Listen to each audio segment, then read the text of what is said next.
Beginning of this newscast, we gave you a look at Dr. Anthony Fauci's testimony to a U.S. Senate committee today. So how will Fauci's testimony and advice influence how our local communities reopen?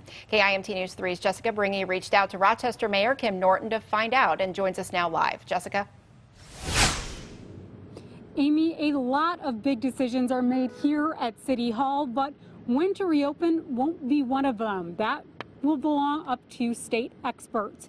But Norton says it must be a decision made wisely, taking into consideration expert testimony like from Dr. Fauci. In Fauci's testimony today, he said his concern is if states or cities attempt to get back to normal too soon, it could disregard checkpoints that were put into guidelines about when it is safe to proceed.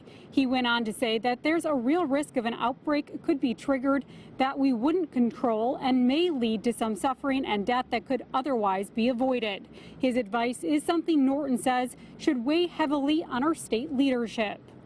And I'm sure that the governor is listening to that advice, and that will help him determine what he's going to do at on the 18th, which is the day that his current state of emergency and state home order goes to. He'll have some decisions to make between now and then, and the city of Rochester will comply.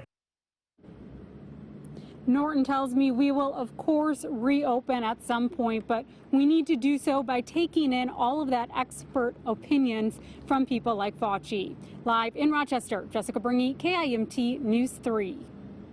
Thanks, Jessica. Dr. Fauci also says vaccine trials are progressing at a rapid pace, but he wasn't optimistic the treatment would be ready for students going back to school in the fall. Well, the pandemic obviously impacting virtually all aspects of life, including